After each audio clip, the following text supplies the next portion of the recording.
Good morning, good morning. Hey everybody, my live, is my sound on? Can you hear me meow? Checking 1, 2, 1, 2. How are we sounding there, kids? Sound is good. All right, thank you, fantastic. Here we go. Hey everybody, my name's Mike Meyers. Welcome to the Wednesday at 2 o'clock Central Daylight Time. Ask Mike Anything live stream. The goal of this live stream is to provide those of us who are isolated by the coronavirus an opportunity to continue our studies on CompTIA certifications, in particular IT Fundamentals, A+, Net+, and Security+. Now we can certainly go beyond that, but that's kind of where our ballywick is, and feel free to ask questions. Now, do keep in mind that this is an AMA, Ask Mike Anything.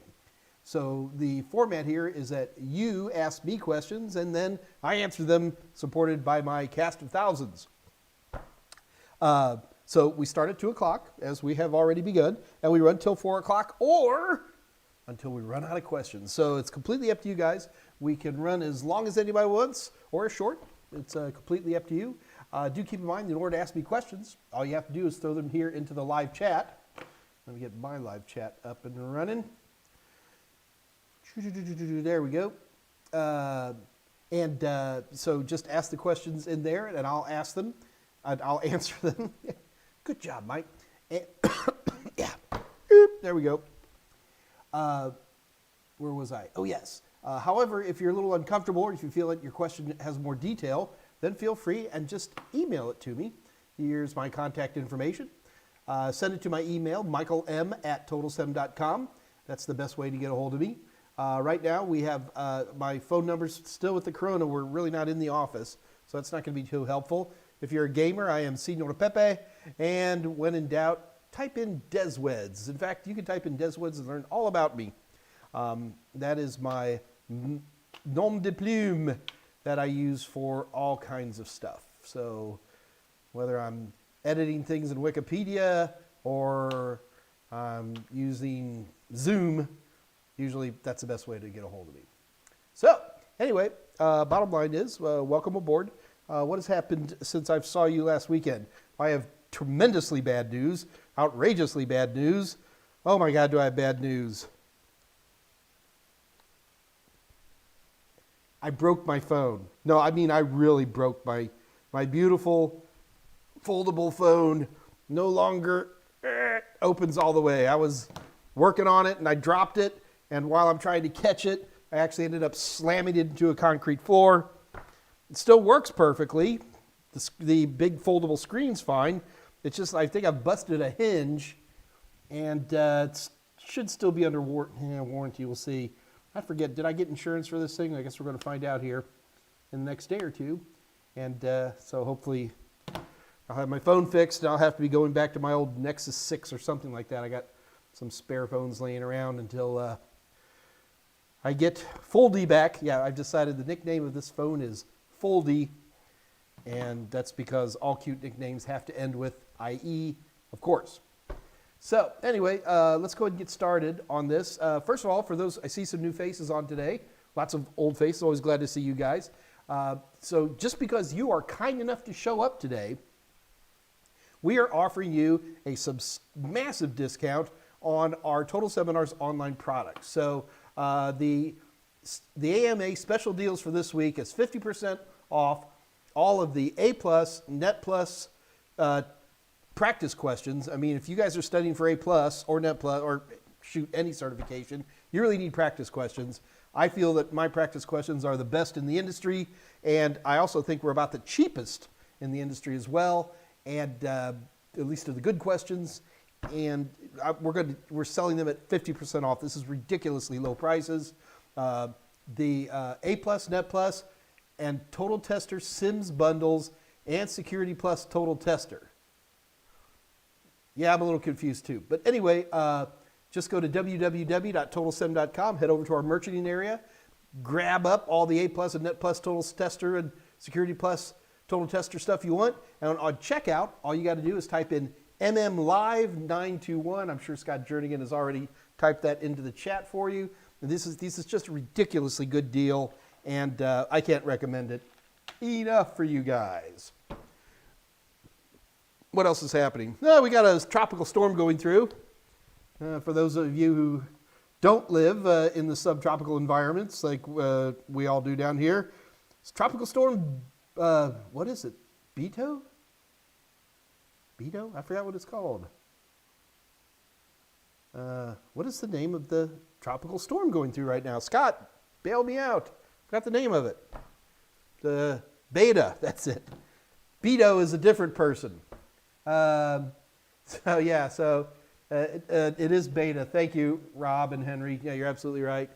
And I mean, we live through hurricanes all the time here. It's not that big of a deal. It is inconvenient, is about the only real concern we have. So we're doing okay there as well. I do remember last week I had mentioned that we were going to put up, we had put together, a lot of people were asking for, Mike, between the A+, the Net+, and the Security+, there are so many protocol and port questions, including port numbers.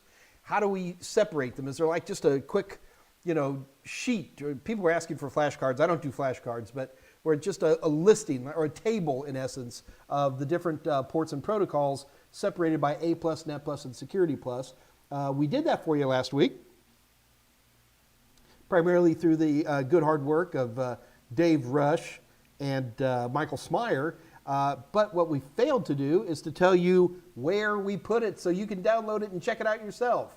So that is, I'm going to let Scott figure out. Scott's going to type that in for you because I could do it, but it's Scott's job and he gets disappointed when I take it away from him. We have a link. Now this link is basically, it's www.totalsem.com /download and CompTIA _protocols _ ports.pdf. Scott, oh, there he's already got it up there. Fantastic. And go ahead and download. Look, guys, it's just a simple little PDF file. It's not fancy. It's got 3 columns in there, A+, Net+, Security+, but it does a nice breakdown of the different protocols. So check it out. Should be what you want. If it isn't what you want, yell at me, and we can always make it better because Scott and Michael Smyer and Dave do nothing but live to make me happy whenever possible, and they're just my little elves, and I love them so. You guys have, come on, we've all had to deal with a broken phone, whether it's a cracked screen or a button that doesn't work, or something. Isn't it just like you feel like you're physically challenged if you don't have a fully functioning phone? It's just like, makes me upset.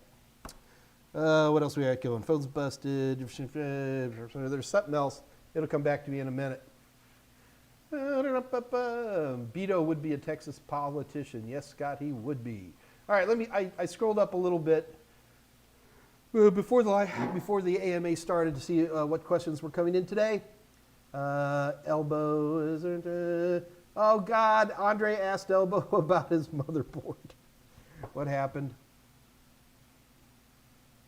Yeah, so Elbow, let me tell you what to do with that. What you need to do is jack up your monitor and then pull out the old motherboard and slide a new motherboard in there.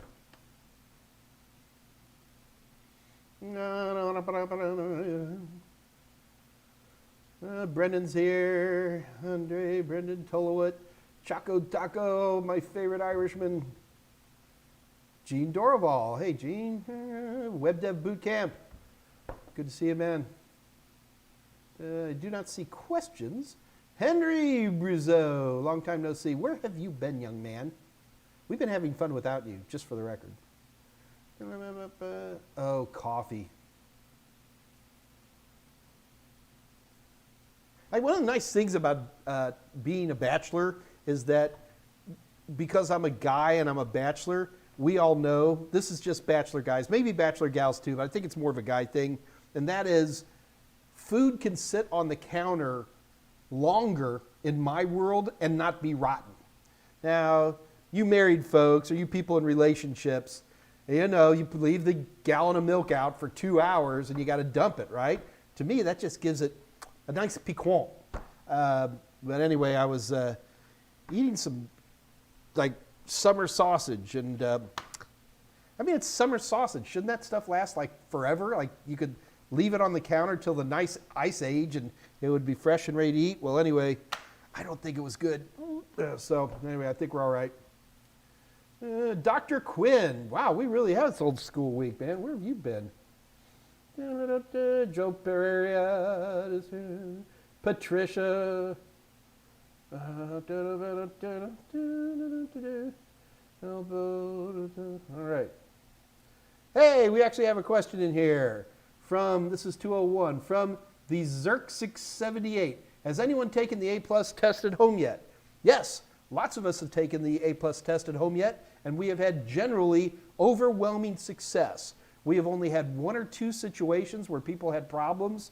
We've only had 1 situation where a person had a problem and basically lost their money. We don't have details on that 1 situation, but from what I heard, it sounds to me like that person may have been trying to plug like USB keyboards or something in, which is a major no-no for the at-home testing, and that was a big problem. But no, the Zerk678, we've had lots of reports coming in on people taking the test at home with great success, and everybody seems to be very, very happy at it.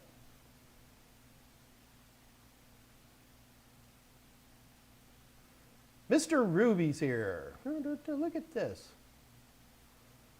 Small group today, that's fine. J Burns 0785, thank you for your live. No worries, man. Will this be recorded? These are all recorded, J Burns, and they're left here in the Total Seminars channel here on YouTube. If we talk about specific topics, you'll notice that the titles will actually reflect that. You know, a lot of times people have big questions, and in those types of situations, I'll dedicate an entire AMA to just that question. And in those cases, as you go through, you'll see they're labeled. But no, in general, but they're all here. Yeah. Eric P. Hi, Mr. Meyers. Hi, Eric P. How do I renew my A+ certification? Do I need to take the exam again, or are there other options? Well, obviously, Eric, taking your exam again is one way to do that. Basically, all CompTIA, in fact, it's not just CompTIA. We shouldn't pick on CompTIA with this. Almost any certification, certainly in the United States, has about a 3-year lifespan in general. In that 3-year lifespan, you're going to take a particular exam. Once you take that exam, after 3 years, they usually update exams. So, for example, like with the A+, it's been, you go back far enough, 201, 301, 401, 501, 601, 701, 801, 901. Now we're up to 1001, and the second test is 1002. And so that technically expires your exam. So yeah, you have to retake an exam. However, CompTIA also provides pretty wonderful continuing education unit opportunities. Anything from attending conferences to taking a number of online courses, things like that, give you the equivalent of a updated exam. How's that for sweet? You're going to have to go to www.comptia.org and look under their continuing education, and they give you all the details on that particular thing. So that's the quick answer there, Eric. Now the other question I have for you though, Eric, is why? Why do you want to update your A+? Now for somebody like me who teaches A+, I take it all the time. Or somebody who's like working on individual systems all the time, they should probably retake the A+. But in my opinion, once you take the A+, you start moving on, Eric, to more advanced certifications. You know, A+, Net+, Security Plus is a classic path that many people choose. And you start going into Cisco or Microsoft or wireless or all kinds of other different places. And I would rather, for your career, I would in general rather see somebody taking more and more complicated certifications as they're growing in skills. You know, I mean, that's not everybody. I know lots of guys who are doing really, guys is not a gender specific term, okay? I know lots of people who get, who renew A+ or whatever it might be because they enjoy that. They're doing well in their life in that particular industry. They're system builders and that kind of thing. So yeah, no, but for most people, I'd like to see you move beyond your A plus and your Net plus and just, progress. And 10 years from now, we'll talk about, yeah, Mike, I met you when you had that A plus training material. Now I'm a big old sort of Cisco somebody.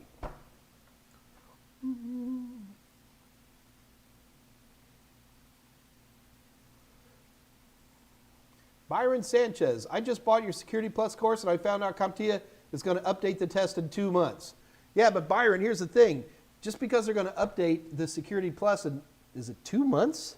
Is that right, Scott? That seems awfully soon.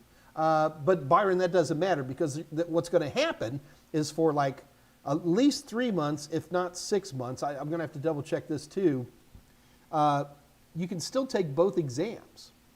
And Byron, yeah. So Byron, nobody cares which version of a test you took. Nobody really cares. You're just not going to run into this. You're at the bottom of your, unless you got a boss or something who does, you just never run into that.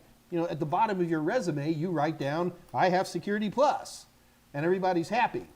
And, okay, so the 501 exam, oh, geez. Yeah, it is in 2 months, Byron. Thank you. Hey, Scott, it's in 2 months. The 501 is good through July of 2021. Okay, so, Byron, if nobody cares, the other thing you got to remember is that when you have a choice, always take the older exam. These exams are out for 3 years, right? So what happens, Byron, is like, I'm a trainer of Security Plus. I don't have any more material on what's on the Security Plus than you do. Isn't that amazing?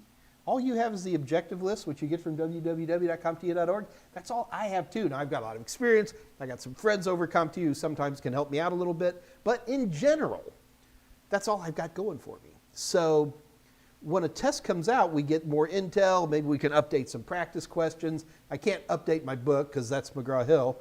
Maybe we'll tweak some videos and stuff like that. So the bottom line is that when a new test comes out, that is the worst time to take it because even the trainers don't really know what's on the exam and you're going to end up with literally the worst version of my training materials there are. And that's for any trainer, okay? Now with the 501, Security Plus 501, that's the best version of that exam. And the training materials are better, so there you go. No, I don't give away questions. If they did, they'd lock me up and throw away the key. But I can certainly tweak the topicality so that it more closely tracks to the exam, okay? Always take the old exam. That's true for any certification.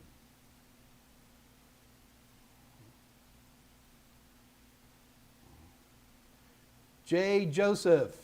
Hey, Mike. JJ, getting back to you in the Udemy rec for the HPE concert I was asking. Yep.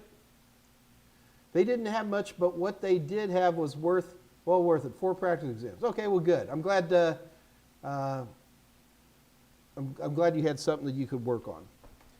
Mr. Ruby, hey Mike, can you review IPSEC and hey header at ESP? I can. I don't want to just. You know what? Scott Jernigan, is there any problem for us to do IPSEC on Wednesday? That'd be fun. Mr. Ruby, I'd rather get some visual aids ready if you don't mind, and we could do IPSEC on Wednesday. Scott, is that going to work? Oh, wait, let me see what Scott Jernigan says.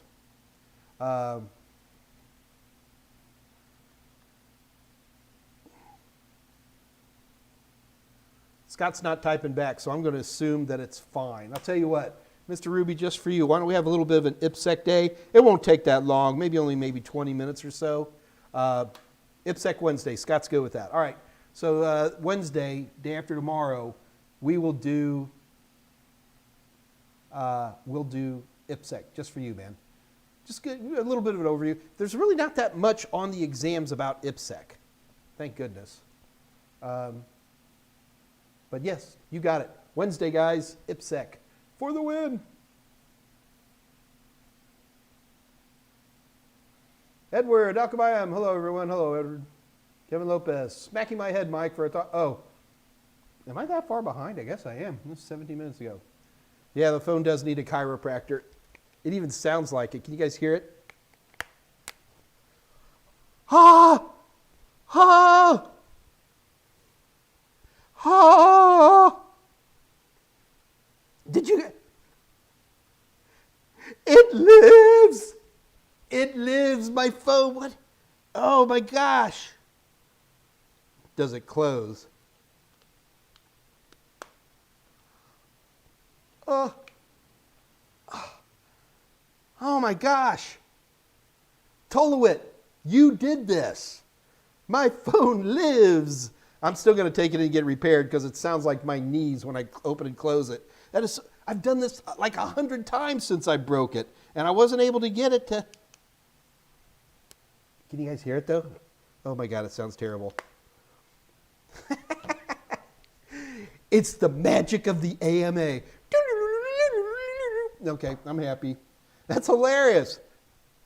2:04 p.m. Nate, hey Mike, I've been studying the A+ course and I have my test this Friday. Woo! I just finished high school. Is the A+ a good idea? Yes, Nate, it is. It's a great idea. I'm assuming you want to get in IT. So, I mean, if you're saying you want to be a plumber, then I might have a different opinion. Yes, A+ is a great place. Is a great place to start. I mean, I could McGraw-Hill, man. If I wanted to, I could write a book on making peanut butter. But I like the CompTIA A+ certification. I think it's a valid cert. I think it quizzes on practical concepts, and it is considered by many sources to be the de facto entry-level IT certification. So yes, sir. I think it's a great one. In fact, Nate, a lot of people I know take their A+ in high school. So it's all good. The Zerk 678, is 5G worth getting yet? In my opinion, no, because it depends on coverage and who your carrier is. But more importantly, you're not going to buy a phone just for 5G, I don't think.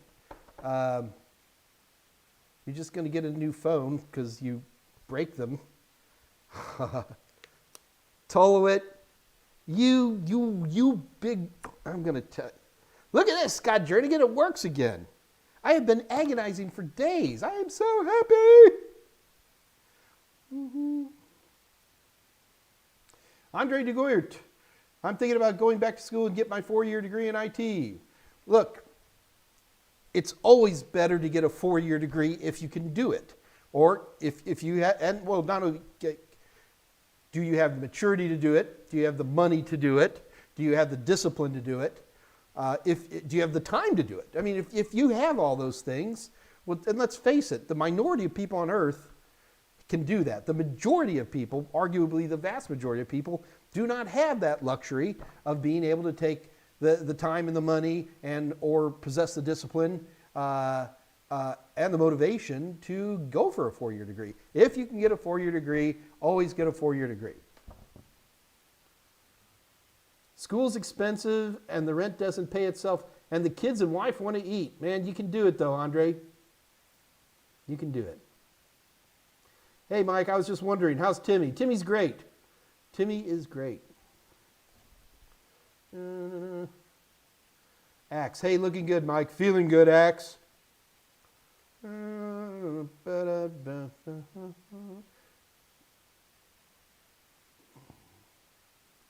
Also interested in hearing about free versus Slack versus allocate in storage? Mr. Ruby's asking another question. Free versus Slack. Mr. Ruby, that's another one I'd rather do with some audio visual. I'll tell you what, Mr. Ruby, let's do, I mean, I could almost do that through interpretive dance, but let me get a couple. I've got some nice imagery that would help describe that. I mean, free versus allocated, yeah, versus Slack. Sure. I'll go ahead and throw that in Wednesday as well. We'll just call it Slack Space. Oh, so it looks like Wednesday's going to start turning into kind of a Security Plus day, huh? That's fine. Oh.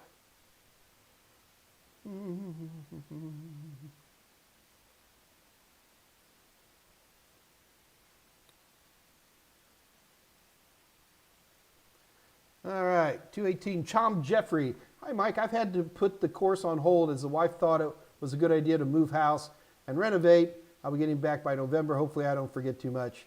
You know, Tom, these things happen in life. It's not that big of a deal. But you might want to consider, you do a little review while you're putting up sheetrock, stuff like that. Man, I've done it a bunch of times.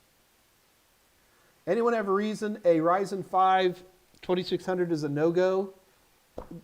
Because you can take that up a click for $20. Ryzen 5s are fine. Well,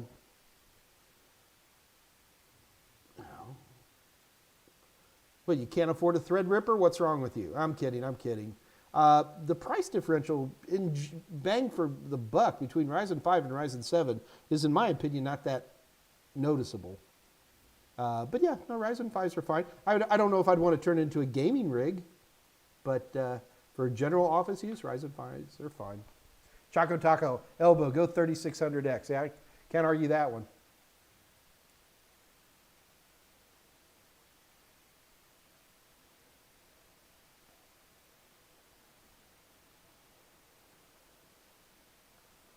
Oh God, Kurt W.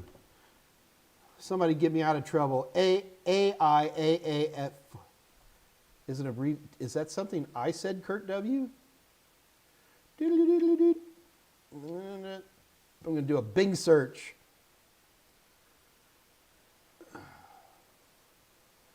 Wow, that was completely worthless.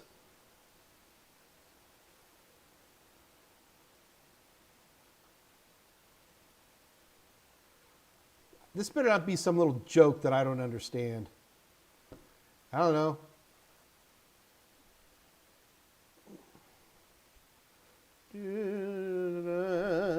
Scott Jernigan says, I missed questions. I'm going to scroll back.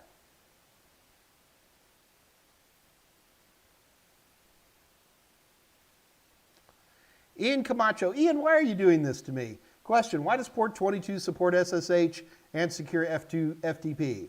Aren't they separate? Not really. Secure FTP runs through a SSH tunnel, so that's why.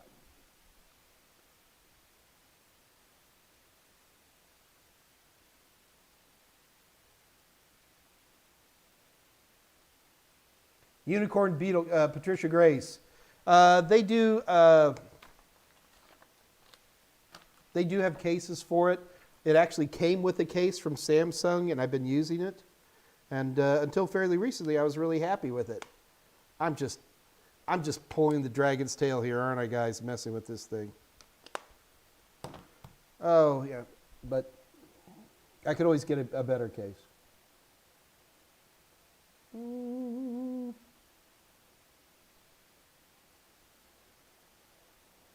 Tolowit, we could use a list of the most popular ephemeral ports too. You're hilarious. Brandon Morrow. Hi, Mike. Hi, Brandon. The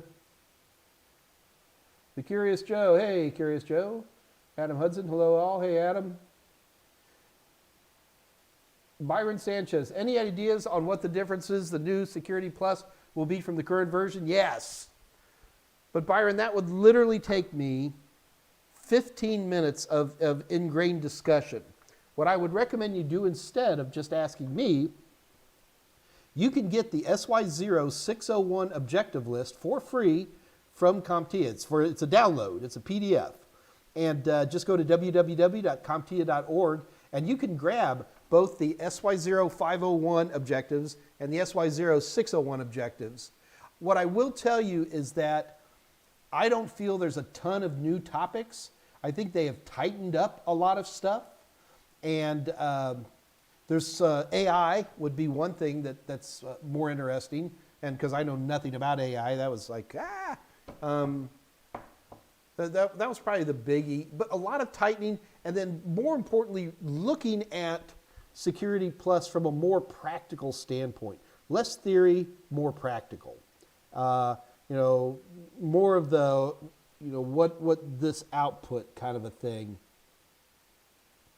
Less memorization in terms of, like, for example, you don't memorize any ports on Security Plus. However, I'm going to tell you right now, if you don't have a Network Plus level knowledge of ports, you're not going to have a good time on Security Plus.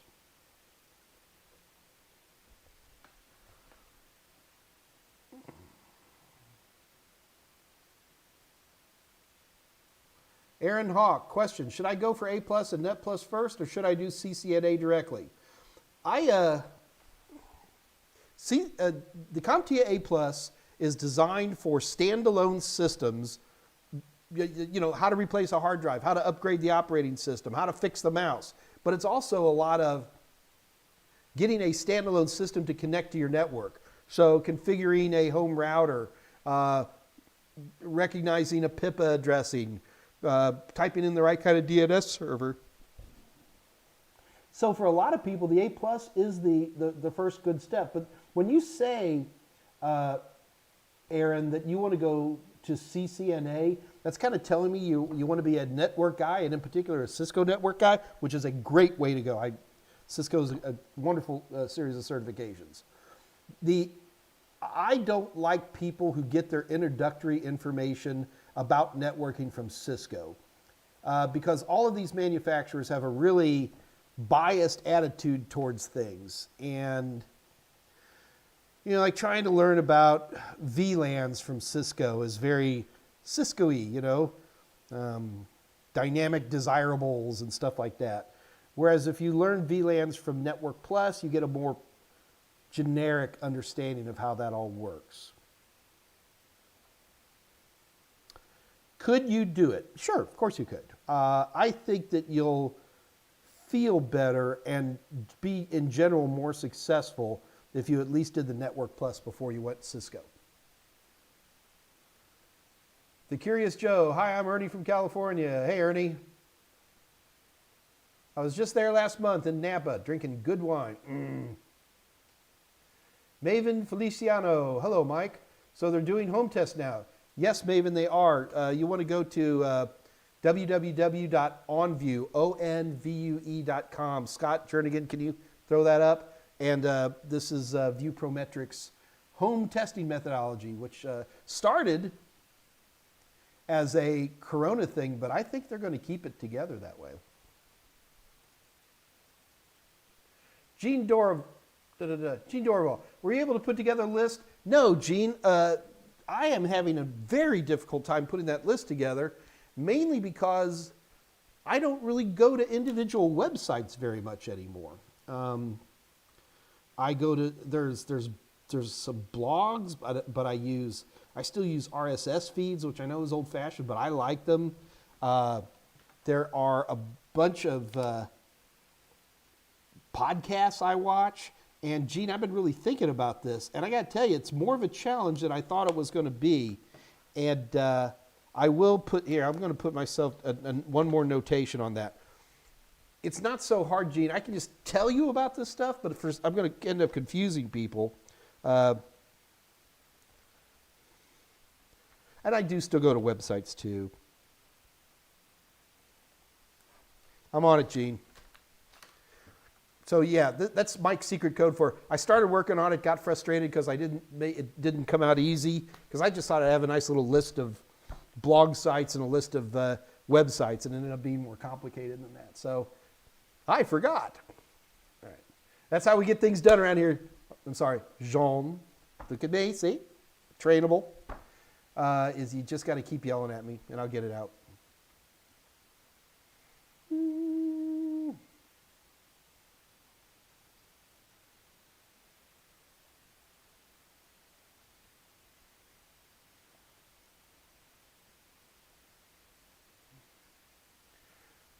Which are the best certificates in cybersecurity after Security Plus? Man,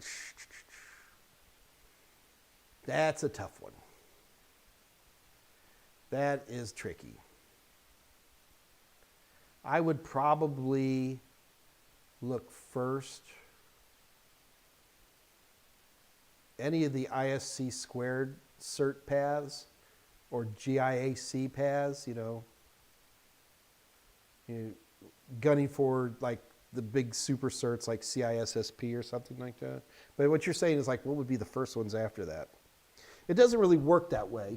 Like, for example, after Security Plus, I got to tell you, CompTIA I always liked Security Plus because I always felt it was a good launcher into all the other different types of cert paths out there.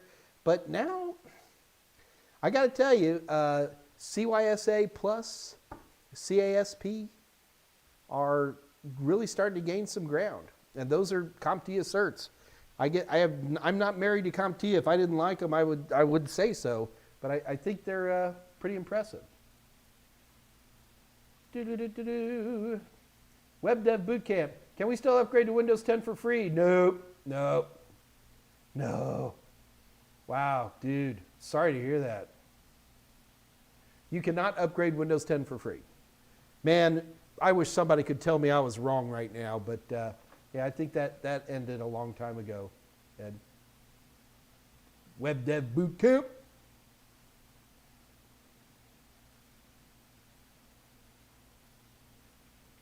Kurt W. Does the FBI have anything to do with Security Plus? No, not really. Not directly. I mean, the FBI here in the Federal Bureau of Investigation here in the United States, for those of you overseas, the Federal Bureau of Investigation has, they do a lot of forensics work. They have what are called regional computer forensics labs, RCFLs. And these RCFLs are all over the United States, and now here they're overseas as well. The goal of RCFLs is to provide law enforcement, like let's say you're a small police department and you need to do forensics on some bad guy's hard drive, that the FBI will help that. So it provides forensic support, not only for themselves, they do FBI work and task force work, but they also will support almost any law enforcement agency as well. But that has nothing to do with Security Plus per se. The FBI from time to time has provided Security Plus courses to its personnel. I don't know if it's doing it right now. It used to do it with me years ago, but nor am I aware of the FBI being subject matter experts on any CompTIA certifications. So my answer, Kurt W., is not that I'm aware of.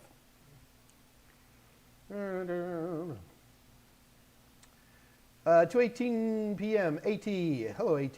Hello, Mike. I passed the CCNA exam, but now I'm thinking to take the A+. What would you have for me? ATY.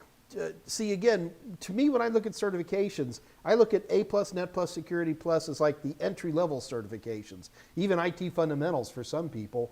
And in my opinion, it's almost like you're turning back on yourself.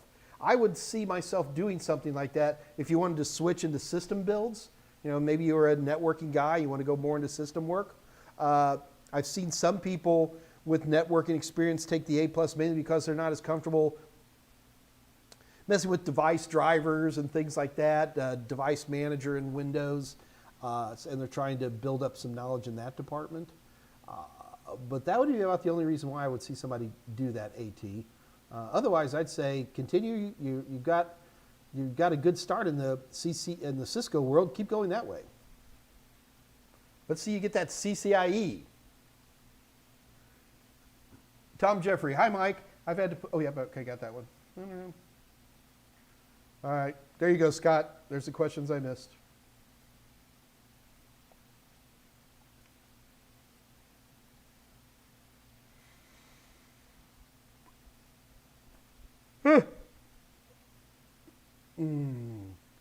Papa Code. I had to pop in and say that I love your videos on LinkedIn Learning. Using the Pass May Plus. Thank you, Papa Code. I appreciate that.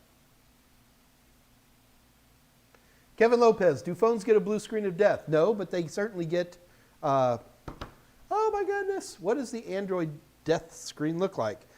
Yes, they get blue screens of death. It's not, blue screen of death is unique to Windows. What is the Linux? Oh, the dead robot. The dead R2-D2. Just go into Google and type in Linux blue screen of death and it'll show you one. That would terrify me if that... Just have the search chip below.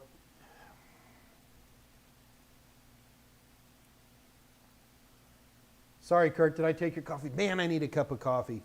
Scott Jernigan, come over here and give me a cup of coffee. I literally would run over and get myself a cup of coffee right now, but I'm tethered with this mic.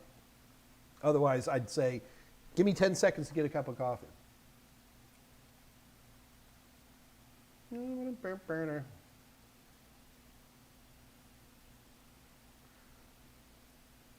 Elbow Ryzen 7 2700X, which is the one that's actually on the machine that's powering me right here, is a great chip. Wow, Scott Jernigan or Dave Rush, is it raining really hard where you guys are? I think we got a band coming through here. I'm sorry. That's hurricane talk, folks. A band is a rain band. Remember, hurricanes are rotating, so they get these spiral bands of intense rain. So.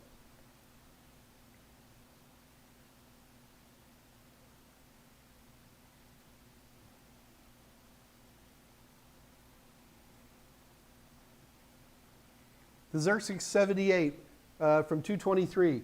Western Governors University requires an A+ for their IT cybersecurity programs.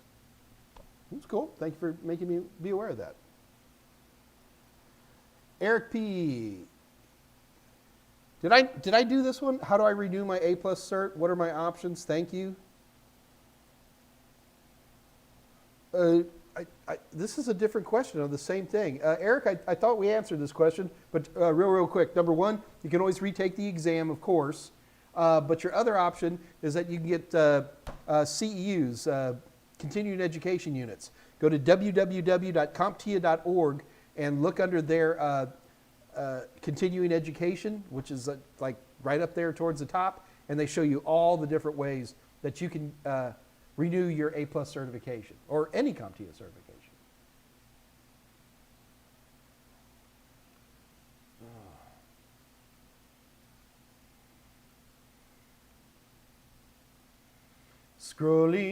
Scrolling,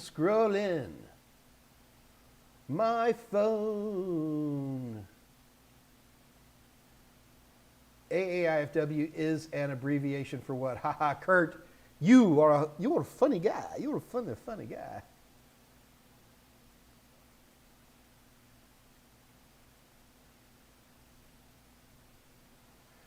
Chris Whittaker. Nope, we got him taken care of. Looking for the cheat sheet.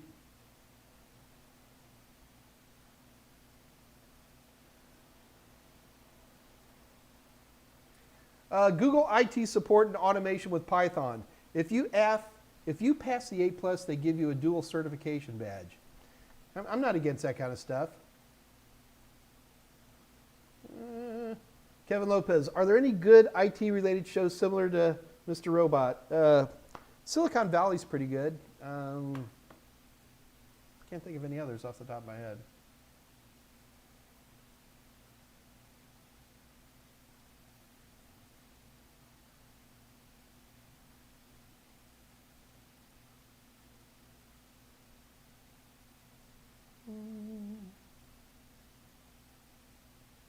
Henry Bruzo, I had my first technical interview last week. It was surprisingly difficult to physically talk about tech since I mainly deal with it by reading or taking exams. Any advice? I think I did okay though. No, there's no advice at all, Henry. The only thing I will tell somebody is in a technical interview, don't lie. You're allowed to speculate, but make sure people know that you're speculating. And the other thing, when I technically interview people, I will keep pounding them until they either lie or they say, I don't know. Because I got to tell you, those are the three sweetest words I can hear from another tech is, I don't know. Because we're a bunch of pompous, Asperger-y people, all of us are, and we are notorious for, trying to techno-babble our way out of stuff, and you can't do that, not professionally. Yeah, if we're all sitting around having a beer, sure, go ahead and tell me whatever you want. But in a professional environment, being honest is important. And you would be surprised how often a technical interview isn't really just about technical knowledge. A lot of times it's how you deal with pressure, how do you deal in a confrontational situation, and are you willing to say, I don't know? It's a big one. See, so it's like, I don't have any advice. Well, wait, I have advice. Python Challenge Certificate. I don't know anything about that, Kurt W. Python Challenge Certificate. I'll look it up.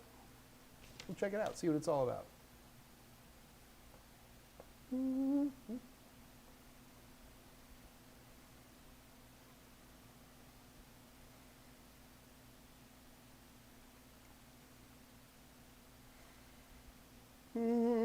Just looking through here, guys, looking for questions.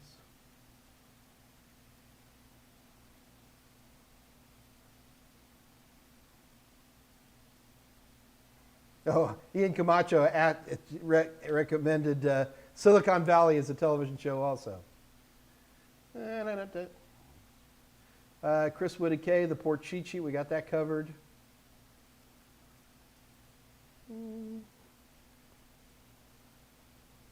EC, hi Mike, what are your thoughts on paying off attacker when a ransomware attack has occurred?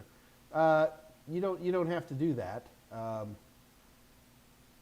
Any form of ransomware is isn't this some of the WannaCry based ones?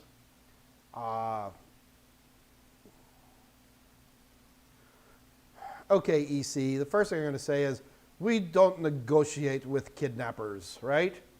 But I have heard people pay this stuff off. Most of the time what they end up doing in these situations is they take your boot sector. It's all kind of the same basic kind of ransomware. It remaps your boot sector to a known place. And with the right anti-malware, that can be cleaned up pretty quickly.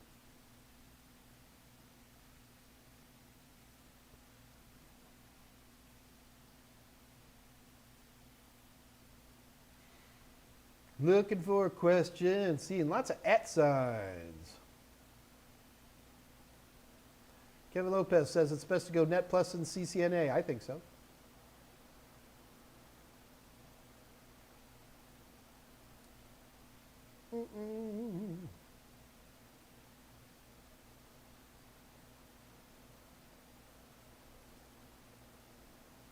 Elbow, 234. God, I'm still almost 15 minutes behind.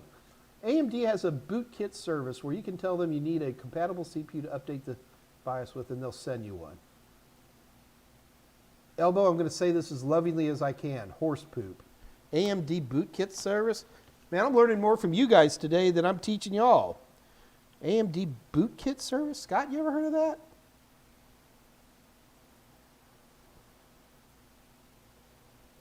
Bootkit service. Look at you, man. Y'all are just fonts of knowledge. And you know what? Now that my phone's working,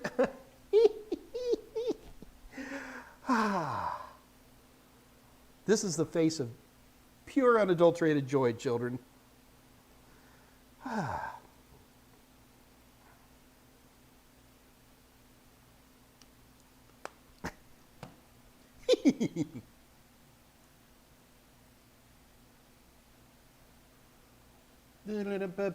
Kurt W. After Security Plus, what is a good path for security without time on the job? Kurt W. My friend, you need to dig through the videos or just do a search and find the video that we did about a month and a half ago called Entry-Level IT Security Jobs. There are lots of job options out there, Kurt W. And I had my buddy Jessica Dickerson, who is a project manager and has worked for security companies that hire entry-level people. And Kurt W., you need to watch that video. I think you'll find it extremely informative.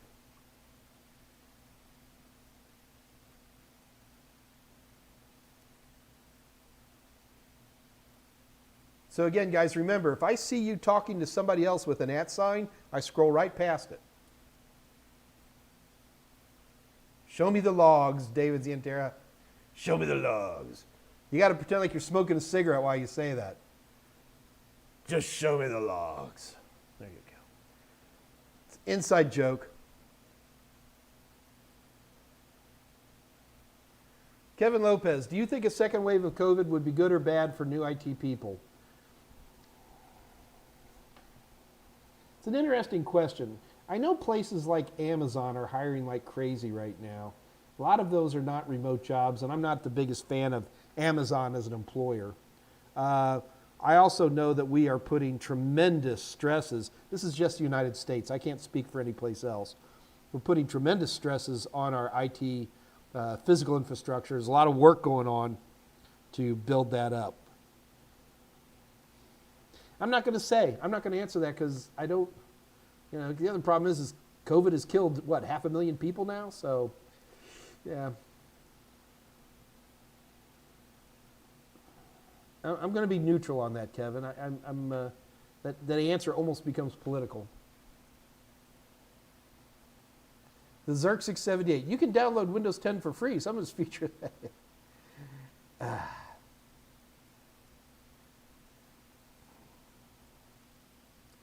You can go on eBay and get some pretty cheap copies of Windows 10. That's all I'm going to say. They're grayware. I'm not going to say they're straight up illegal, but they're, on the edge, in my opinion. Eric P. Hi, Mr. Meyer. Okay, we got that one. Y'all are talking prices on CPUs.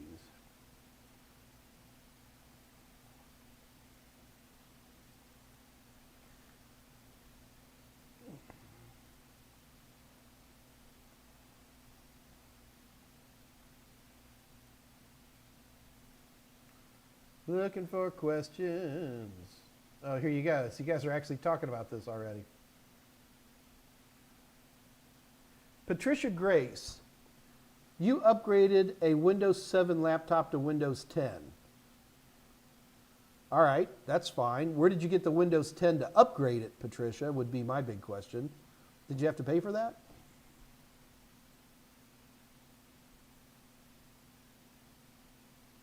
Andrew DeGuyert's also saying you can still update for free. All you need is install media for Windows 10.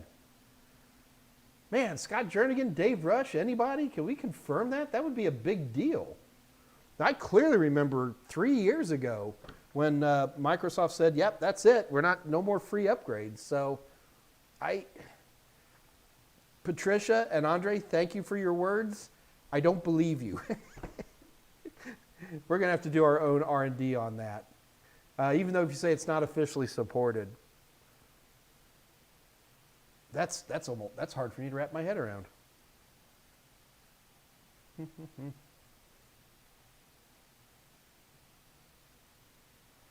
I mean, you can certainly download Windows 10 for free. Just go to Microsoft. They'll give you, it's a 90-day copy or whatever it is. So, Tola, you got to remember what Kevin Lopez was talking about was IT. There are a lot of businesses closing, but the IT industry in general, especially ISPs, are working hard. People are buying computers left and right.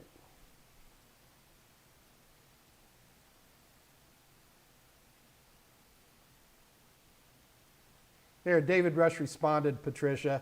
I'm guessing that in 3 to 6 months, you'll start getting messages that says Windows is not authentic. Yeah. Sounds good.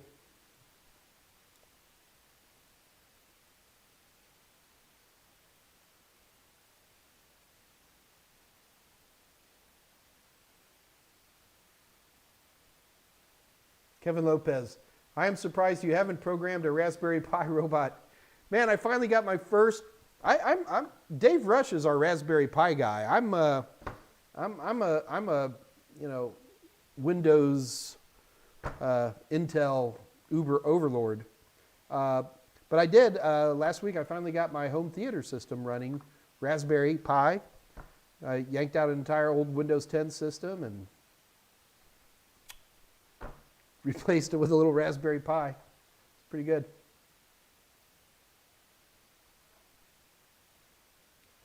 The Count of Monte Fist. Nice. Real classy there, Count. Classy with a K.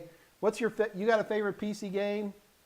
Right now, I'm playing, believe it or not, don't laugh at me, I've got a Age of Empires. Remember the old real-time strategy game, Age of Empires? Microsoft updated it, and they made a high-def version. So I've been playing a lot of Age of Empires. Favorite old-school console game? I do not play consoles. I'm really a Windows gamer. I I had a Nintendo Wii. It was probably the last console I owned.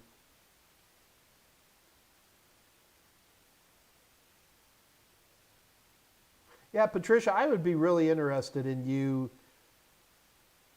taking an old Windows 7 system and somehow updating it with a Windows 10 installation media. Where did you get this installation? Or did you just make a recovery disk?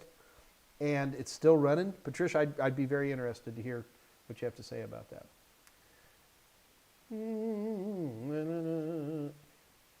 242, God bless it.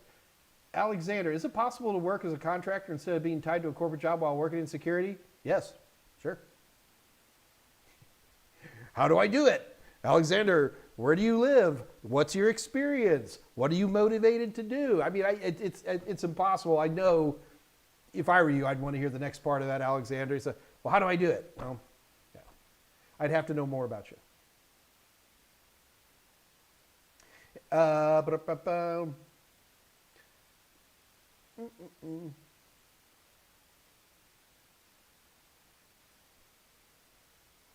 right, so 2:43 p.m. Web Dev Bootcamp says, did you guys catch this one? Somebody published an article on a website describing their exam experience objectives, how they tackle the exam, and that counts as a CEU.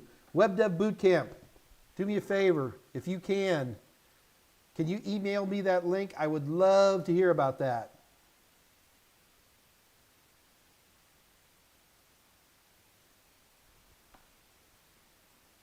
Do me a favor, please. I would like to hear how that counted as a CEU. I have heard that CompTIA is pretty flexible on the CEUs, but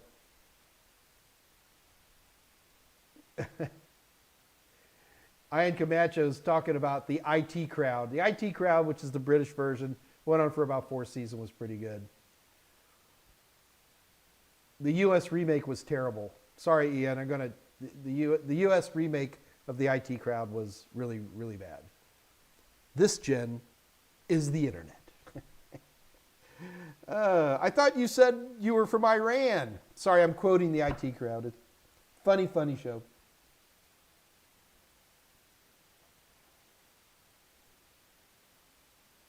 So Patricia Gase, even if you did it back in November 2019, that would have been way after. Well, Patricia Grace, I'm going to have to play with this. Problem is I don't have any old Windows systems anymore. Everything I've got's all up to 10. I've got some old install media, maybe. I don't know. I'm not going to guarantee that I'm going to do that. Looks like I'm filling up my, yes, this is envelopes or Mike's office paper. I'm getting pretty filled up here. All good.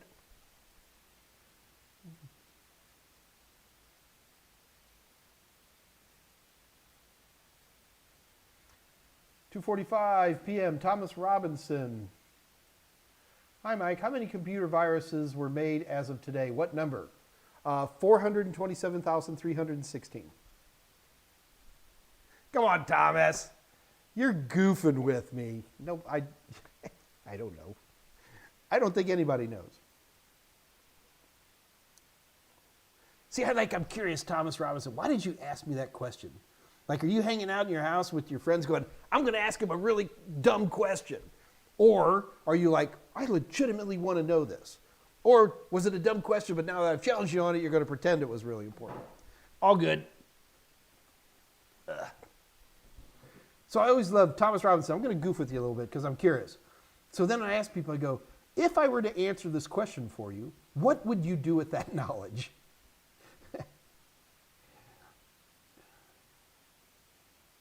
Tens of thousands of viruses have been out there since God was a teenager. You guys are still talking about CPUs, man, for an hour.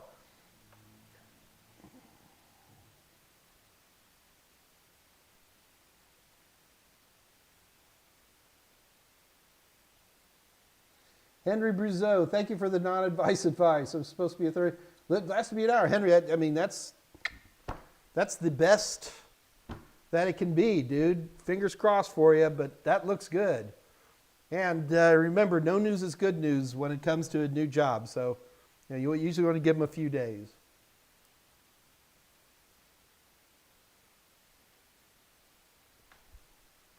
The Xerxes used NOD32 to kill ransomware? Honestly, it's so common now that I wouldn't. Everybody's always asking me what anti-malware to use, and I refuse to answer that question because it just varies so much.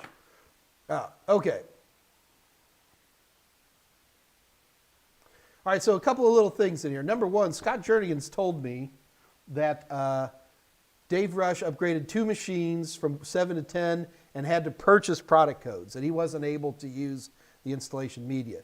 Now, what David Rush hasn't told me is what installation media did he use. So did David Rush have a Windows 7 machine, made himself a recovery disk from another Windows 10 and tried to do it on that, or what? I don't know. All right, so I do want to make a point. We're an hour into this already. I really want to make sure you guys know Friday is an amazing day. It is an absolutely amazing day. You have got to come back on Friday. Friday is Dave Rush's Raspberry Pi Day, and we have like the inventor, the father of the Raspberry Pi, Dr. Eben Upton is going to be here, and Dave's going to interview him. I will be on too, in and out, depending on how Dave wants me to do things.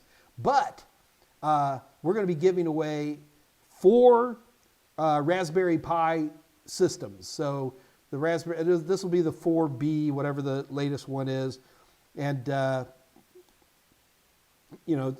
just Raspberry Pi, but we're going to throw in, the power thing, and then all the extra little bells and whistles. To basically, I'm not going to give you a monitor and a keyboard. That's going to be up to you guys, but it'll be everything else. And it's great fun. That is this upcoming Friday at 2 o'clock Central Daylight Time. Dr. Eben Upton from Raspberry Pi is going to be here. Dave Rush. That is Dave Rush's show. I'm going to stick my nose in as needed, but you need to come. Tell all your friends. It should be really amazing.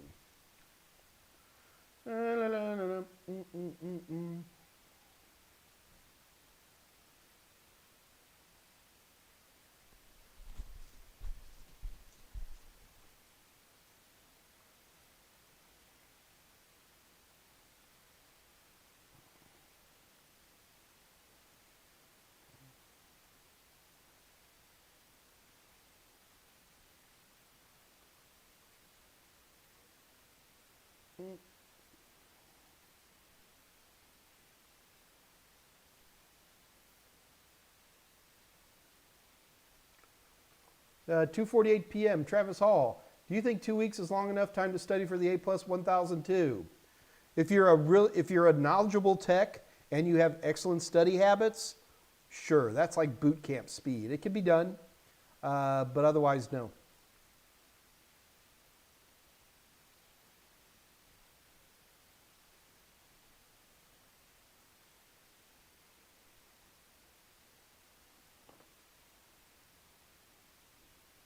Jerry 251, Jerry West. Thank you for all you. You're welcome, Jerry. Thank you very much, man. Appreciate it.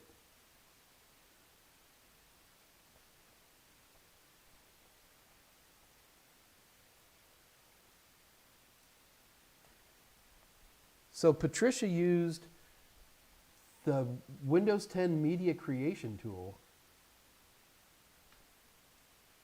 Okay. Probably gonna have to try it. Troy Stevens, I love Age of Empires. Where is the new version? I just got it on Steam.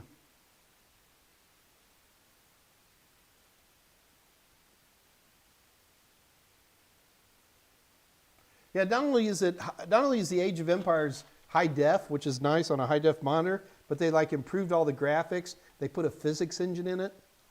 So now when you knock down somebody's tower, it collapses. It's fun, but it's the same game. Very much the same game. Dave L. Good evening, Mike. Good evening, Dave L. Chewbacca Gil, do you teach Linux Plus? I do not. Dave L. Just a question. How does an ad hoc mode works and how are the devices connected? So we're talking about 802.11 ad hoc mode. In an 802.11 ad hoc mode, what you will do, and this is assume the operating system allows you to do it. Most of them probably do, although it is not easy on a lot of them.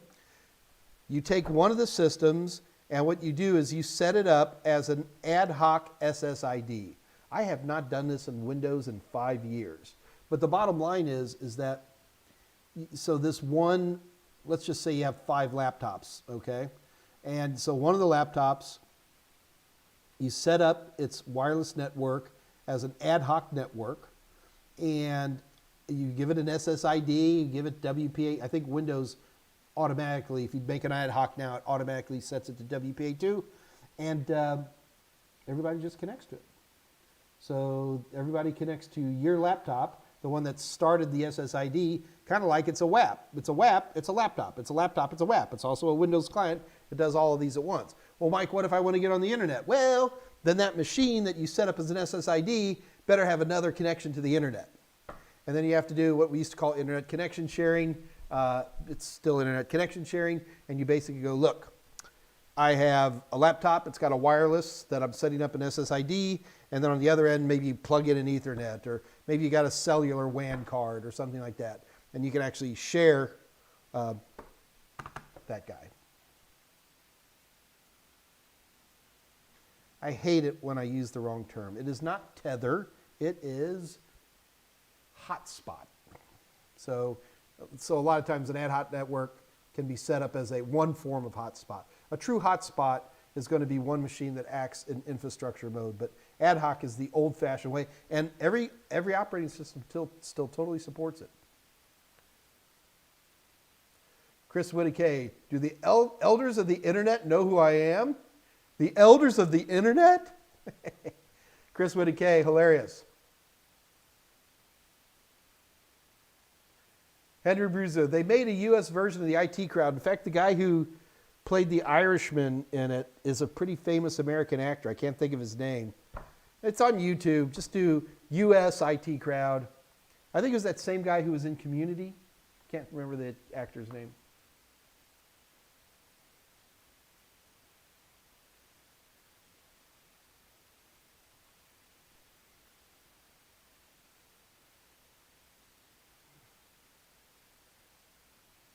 Web Dev Boot Camp. I also remember that if you get Net Plus, your A Plus is renewed, and Security Plus.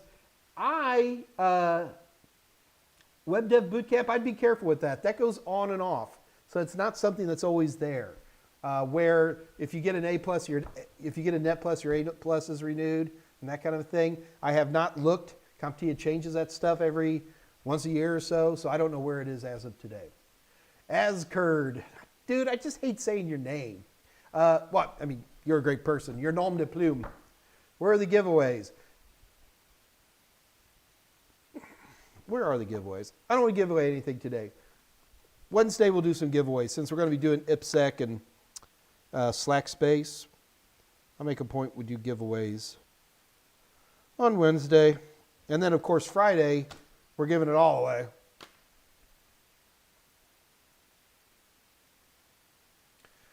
Alexander, about being a security contractor, I'm still very new to IT, but I want to go into security because it's the most interesting. I plan on moving to Houston, Texas.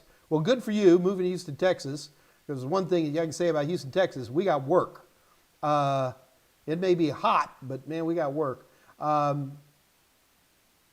Alexander, just please watch that video that I recommended to you. I think the answers you want are there, plus more. Dave Rush also used the media creation tool for Microsoft. Man, I don't know. I think you got to pay for them all.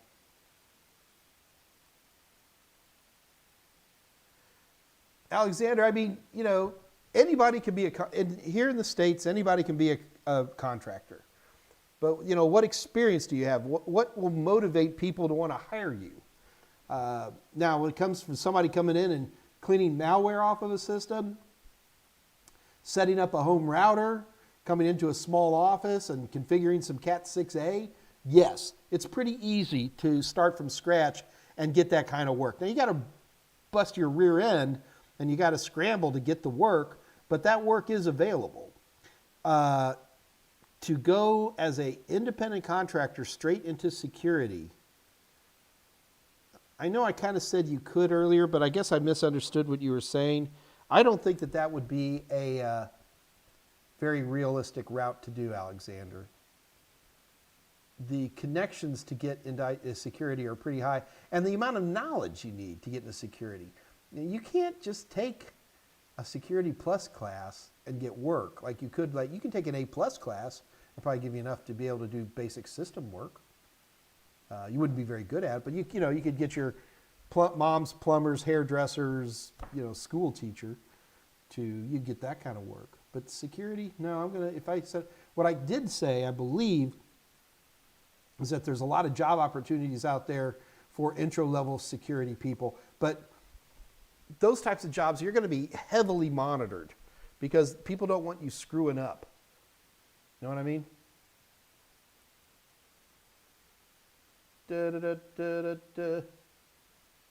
Coco 76066. You want to do a DNS sinkhole? You want me to do a DNS sinkhole?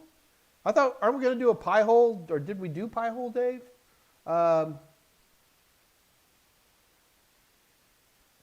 To me, the ultimate DNS sinkhole is the Raspberry Pi hole. I mean, that kind of by definition what it is. I mean, a Raspberry Pi hole isn't much more, in my opinion, than a DNS relay that has a blacklist associated with it, which is automatically updated, that allows you to track and basically block DNS connections to all the different types of ad producers stuff. So Coco 76066, did you want to do a DNS sync? I'm not sure what you're asking for there, brother. I don't even know what Dave's going to be doing actually on Pi Day. I think we're going to just interview Dr. Eben and see what happens.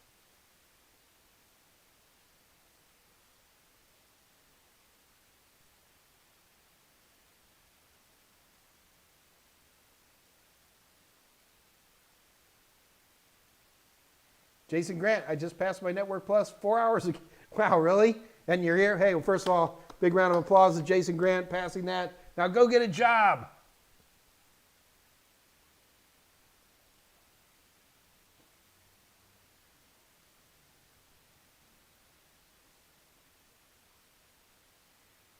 Hey, Mike, what do you tell people when they ask what kind of computer to get?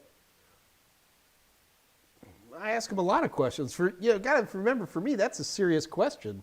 I'm going to say, what do you want to do with it? What are you looking for? We live in a world where we're approaching what I would call the demise of the desktop system. And, the main computer people have these days is their phones. And I usually have a big discussion with that. It really just depends. It seems that people, if you start with an iPhone, you're going to stay with an iPhone. If you start with an Android, you stay with an Android. But there's a lot of variances within that. But then once you get past that, most of the time, I find people wanting laptops. They want a good laptop, but usually they want laptops. What they'll do is they'll buy a good laptop where they can plug a nice 27-inch IPS monitor into it, and then they're happy. The only people I know who are getting desktops for the home anymore are going to be gamers, they're going to be developers, video type people, that kind of a thing. The desktop is losing space, particularly in the home. Even in offices, you'll see a lot of offices where people are just throwing a laptop on their desk. They just don't want the big desktop system. They want to be able to pick up their stuff and it's all there. And I'm not necessarily going to argue with them on that. My friend Melissa, who works at NASA, she has a Dell that's from her NASA issued computer and has a docking station, old school docking station, with, and happy as a clam with that.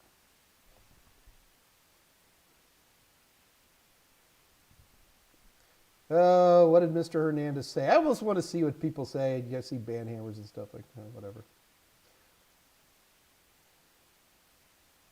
Henry Brazil, you just got the job. Henry, he's got a job. We need some kind of graphic. There, I'm making my professional sound effects from Mike Meyers. Hey, Henry, congratulations, man. Well done. I can't tell you to go get a job anymore, can I?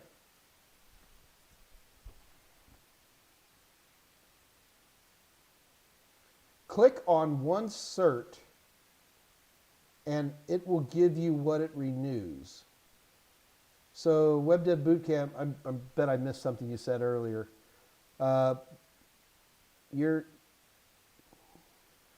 somewhere on the CompTIA website, it does that. I'll double check. I should have this stuff on the top of my head. CompTIA cert renew stuff. Okay, I will check it out. Web Dev Bootcamp, thank you for the insight, sir. I do very much appreciate it.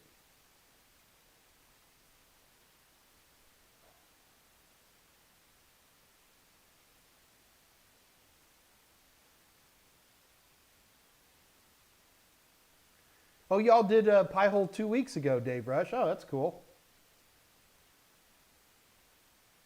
Well, Tolowit's like, wow, Mike doesn't come to Pi Day, so sad.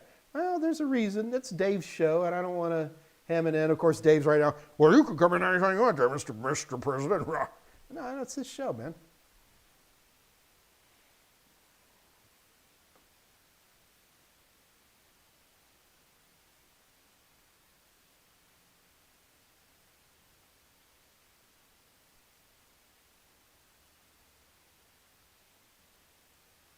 Kelvin Tran.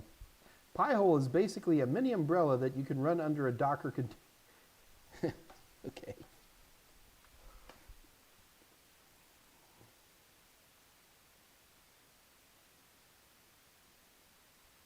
Oh, Scott Jernigan. Even if you started with an Android phone, you should definitely... God, what is it about iPhones? Is the fact you don't have any real control on the front interface other than drive...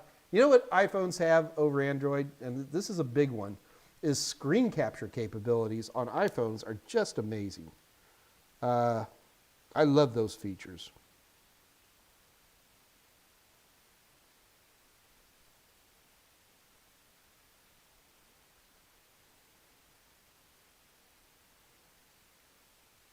Patricia, I just got your email. Thank you very much.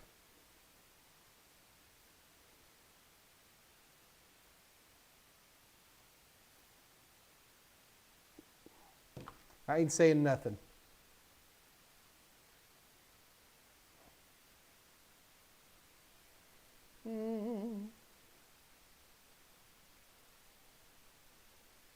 Matt H., are you a fan of the UFC? Not really. I mean, every now and then I'll catch a UFC game, but the answer is officially, Matt, no. Sorry. Tolowit, what is the largest monitor you'd recommend at 1080 before you need to go a higher resolution to avoid ickiness? I don't know. People are pretty flexible on that. If you ask my friend Michael Smyer, you know, it would be 14 inches. For a 1080, I'm running plenty of 24-inch 1080s, and I'm very happy with them. I also have 1080 televisions. I still got one 1080 TV. I got a 53-inch 1080 TV. Now, granted, I stand 9 feet away from it, but you know, isn't that always a big thing? It's what do they call that? The throw distance, and how that ties in. But for a monitor, Tolowit, I'd probably go 24 inches at 1080, maybe 27, depending on who you are.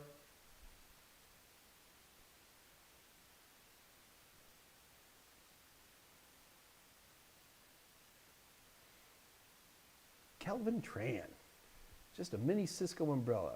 Okay. You know, it's interesting, Kelvin. It'd be better if we had Dave Rush on here because I'm really not the Pi-hole person. I do have a phone. I've got a Pi ready to go to get Pi-holed, but I haven't done it yet. So there's the other question I have on a Pi-hole. Here's how much of a newbie I am on them. Do you put those in front of your router? No, you can't. You put it behind your router, right? And if this Pi-hole, doesn't it have to have 2 RJ45 connections on it? I don't know. I haven't really played with it.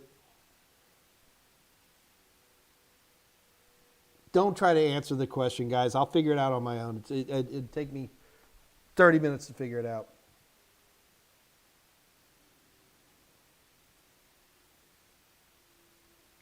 Mark Wheeler, what's the easiest certification to obtain first? Matt H says MTA. I'll agree with him.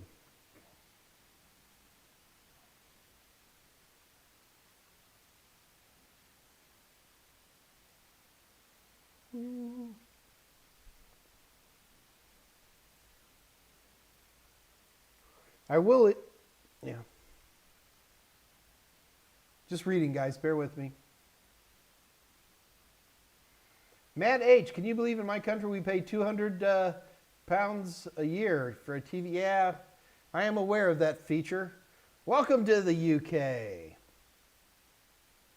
Hey, Mike, you still play Arma 3? Not really, Coco76066. I have it, but I haven't been playing it.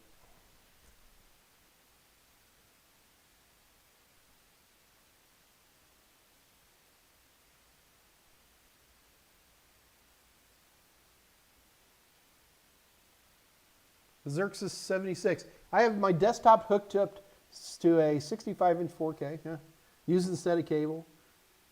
And he's got your 2080 Ti for mining and gaming on it. Very pretty. Nice setup, dude.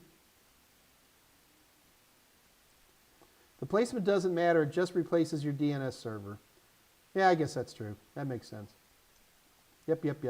Yeah, no, Kelvin, I was thinking about that, because I'm always trying to imagine this as some type of appliance, because really I haven't played with it. So that's why, number one, I was hoping to see like 2 ports, some kind of pass-through thing. But you're basically, like I said earlier, is that it's just a DNS server. Yeah. Okay. But now I am clear. Thank you, Kelvin. Appreciate I very much appreciate that. There you go, Dave. Here's Dave Rush backing you up, Kelvin. Set the Pi-hole on the LAN side, does set preserve DNS. It's also my understanding with the Pi-hole is that you can set it up as a DHCP server. I don't know that to be a fact.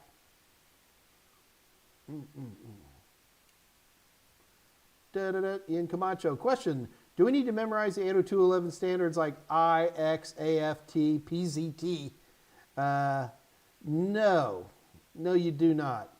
I mentioned some of the standards, like in the Network Plus, I'll mention 802.11x, not because you really need to do that, but because it helps explain enterprise type stuff. But no, Ian Camacho, and when I say memorize the standards, there's not that much to remember between A, B, G, N, and AC. Remember the bands. What else do we want to remember? Backward compatibility. Even some of the harder questions that used to be on, and again, when you, Ian Camacho, it's a, which test? Like, I guess you're talking about the Network Plus. And I am not familiar with an 802.11 called PZT. I'm familiar with cameras called PZTs. But yeah, there's not a ton of like raw memorization questions on any of the exams for 802.11. There's not even really speed questions, because speed, once you get past G, really, speed becomes very relative, so.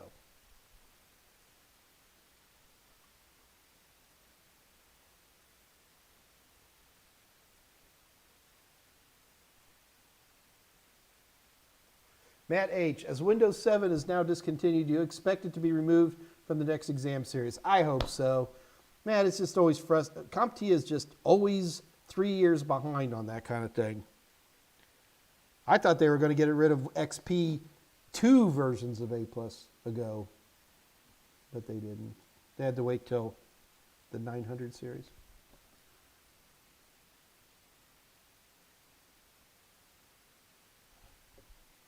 So Mark Wheeler, there's not a lot of people offering cheap certs, but there are a lot of people like Microsoft is offering free training. You got to keep in mind there's certs and then there's certs, and I don't think what Microsoft's offering for $15 are the type of certs that you'd be interested in.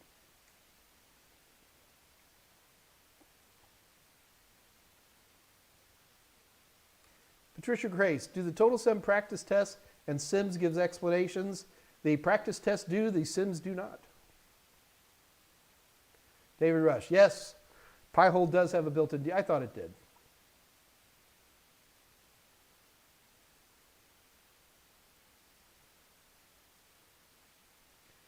VUD, VUD. How helpful is Pocket Prep for Security Plus? Is it a good resource for practice? I don't know the product, which doesn't make it a bad product, just means I don't know it.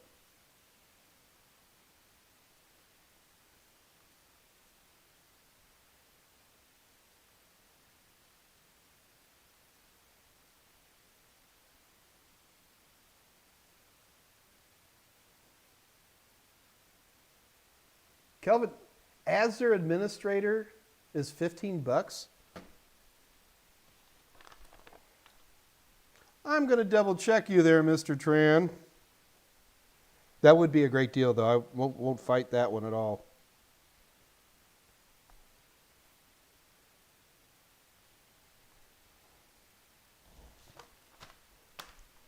Cool. Thanks for the line there.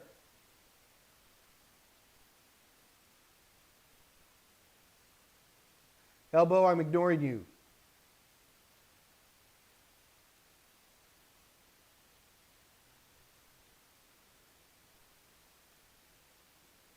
Very cool. Thank you, Kelvin. I'm going to check it out. Okay. Did we finally get caught up? Wow. All right. Couple of things here. Number one.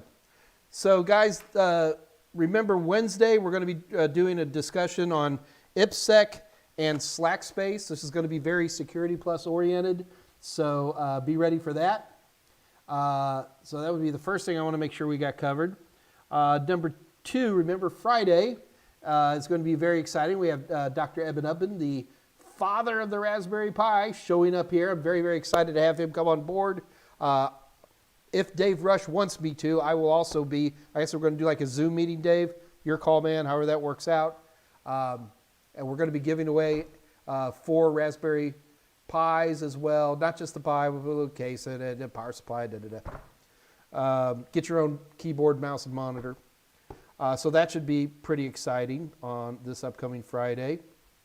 Remember that just because you were kind enough to show up, that we... just because you guys were kind enough to show up, we have a great discount today. Where'd it go? AMA special deals, 50% off all A+, Net+, Total Tester, and Total Tester Sim bundles. So not only the practice questions, but also the practice questions and the simulation bundles. So you can do that either way. And Security Plus Total Tester. All you have to do is go to www.totalsim.com, type in MMLive921, and get half off of what are already, in my opinion, the best possible practice questions out there for CompTIA certifications. Bar none. Just because I wrote most of them. All right, Dave Rush. All right, so I'm going to be, I'll be there, man. I will be on Friday, and I'll try not to cause too much trouble. Do I do any PC gaming? Gus Alvarez, did you just join? You got a Lakers? Yes, I do gaming. I'm a little slow right now, mainly because I'm in a panic to get Security Plus products out the door. Yeah, I do some gaming. Ian Camacho, my question. I know that IPv4 is ran out, and we've run out. Will we run out of MAC addresses anytime soon? Ian Camacho, we will not, for 2 reasons. Number one, believe it or not, we can actually reuse MAC addresses. Now, you'll never be tested on this, but trust me when I tell you, you can reuse MAC addresses. People know, like for example, there's a MAC address burned into the wireless NIC in this phone. And we all know that this thing's going to last at most 3 or 4 years. And they have no problem going ahead and recycling them. Also keep in mind that MAC addresses are only important within the local area network or within the SSID. If Samsung's wireless network card, by some wacky coincidence, had made 2 of those, which I really doubt would ever happen. They'll probably wait for a few more versions before they recycle them. As long as they're not in the same wireless network, it's not going to cause any problems. So they get recycled.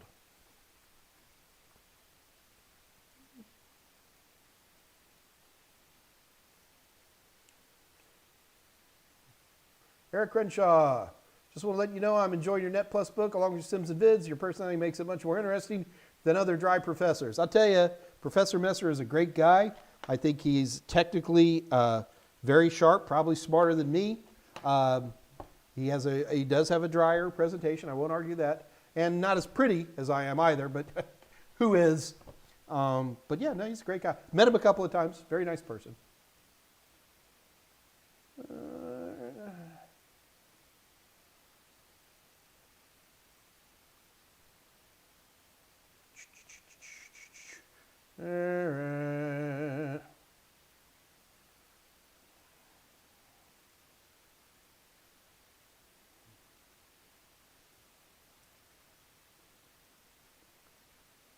You're hilarious, Scott Jernigan. My phones last more than 3 months.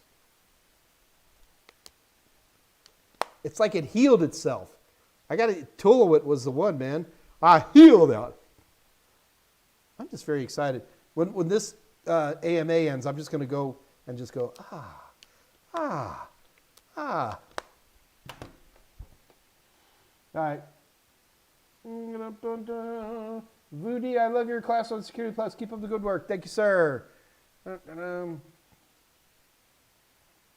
hope there's no 30-day activation. There is not, man. It's Linux for the win. All right, guys, let's go ahead and wrap it up for the day. All right, I will see you all on Wednesday. Remember, it's going to be IPSEC, and it's going to be Slack Space. We'll have a nice little talk about that. So especially for those of you who are doing Security Plus, I think you'll find it pretty handy. I promised to add some interesting stuff into it because when you start talking about Slack Space, you talk about forensics and lots of some of the fun toys we used to see with the FBI on there. Yeah, I used to teach the FBI, not forensics. But other than that, I think we're wrapping up. So let's go ahead and we're going to call it a day right now. Folks, it was good to see everybody. I will see you guys Wednesday, 2 o'clock Central Daylight Time. Remember to have your questions ready. If you have any long or detailed questions or you're embarrassed to put them up, just send me an email at michaelm@totalsem.com. And for those of you asking about my gaming, there's my Steam account, Senor Pepe. And even though I don't game as much, my Steam account's always up. I use it as a chat tool more than anything else. So other than that, let's go ahead and call it a day. Folks, I will talk to you all soon. Have a great day. So this is your Uncle Mikey saying good night. Good night.